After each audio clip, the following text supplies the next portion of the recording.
जय हिंद। देखिए, आज हम बात करने वाले हैं इंजन के बारे में। अब आखिर हर दिन हर एक इंसान व्हीकल्स का इस्तेमाल तो करता ही है, तो उसको इतना तो पता होना चाहिए कि आखिर इंजन क्या होता है, कैसे होता है और कितने प्रकार का होता है, ये काम कैसे करता है। और हम इस वीडियो में केवल दो सोर्स की बात करेंगे, पहला इंजन, दूसरा electric Motors.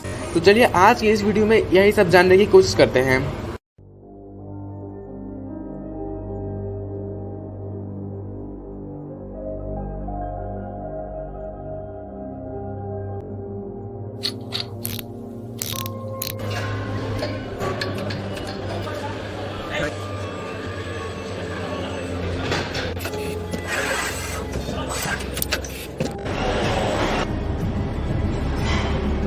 One of the first steps is a 3D scan of the engine block, which is then checked against design specification and tolerances. The scan can also reveal any manufacturing defect before it goes further into the assembly process.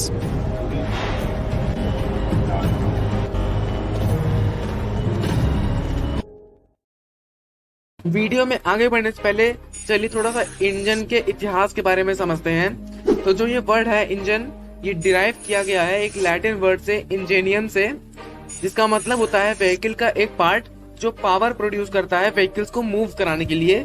और सबसे पहला successful engine बना था steam engine.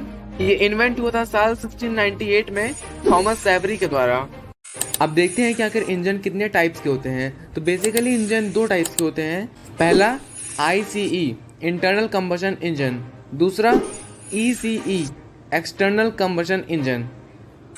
अब देखते हैं कि internal combustion engine क्या होता है और कैसे काम करता है। तो देखिए, इस इंजन में सिलेंडर के अंदर ही फ्यूल को बर्न करता है प्रेशर को क्रिएट करने के लिए, और यही प्रेशर पिस्टन को पुश करता है जो क्रैंक शाफ्ट को फोर्स करती है केमिकल एनर्जी को मैकेनिकल एनर्जी में कन्वर्ट करने के लिए। अब देखिए, इसके भी कुछ टाइप्स होते हैं। पहला स्पार्क इग्निशन इंजन। इस टाइप के इंजन में एयर फ्यूल में मिक्स होकर स्पार्क प्लग से इग्निशन ऑन करता है।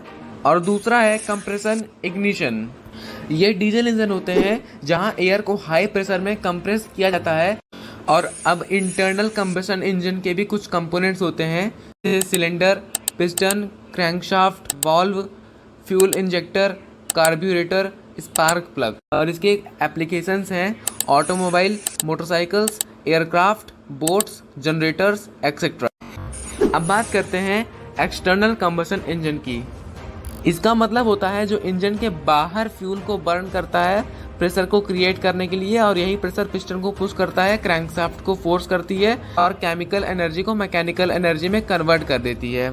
इसका परफेक्ट एग्जांपल है स्टीम इंजन। अब बात करते हैं इलेक्ट्रिक मोटर्स की। तो इलेक्ट्रिक मोटर्स इलेक्ट्रिकल एनर्जी को मैकेनिकल एनर्जी में कन्वर्ट करते हैं इलेक्ट्रोमैग्नेटिक इंडक्शन के through. Electric current wire coil से पास होता है जो मैग्नेटिक फील्ड जनरेट करता है, और यही मैग्नेट को इंट्रैक्ट करता है मोशन प्रोड्यूस करने के लिए। इलेक्ट्रिक मोटर्स के भी कुछ टाइप्स होते हैं। पहला AC मोटर्स। ये ऑल्टरनेटिव करंट से पावर लेता है और इसका यूज़ किया जाता है इंडस्ट्री, हाउस होल्ड अप्लायंसेस और लार्जर व्हीकल्स में, यानी इसका यूज़ बड़ी जगह पे किया जाता है। और वहीं अगर हम बात करें इसके दूसरे टाइप्स की, जो है DC मोटर्स, तो उसे पावर किया जाता है डायरेक्ट करंट से, और ये छोटे डिवाइसेस में यूज़ किए जाते हैं जैसे इलेक्ट्रिक टॉयज़ एक्सेट्रा। अब इनके भी कुछ इंपॉर्टेंट कंपोनेंट्स होते हैं, जैसे कि स्टेटर, रोटर, कम्यूटेटर। और कम्यूटेटर होता है सिर्फ और सिर्फ DC मोटर्स में,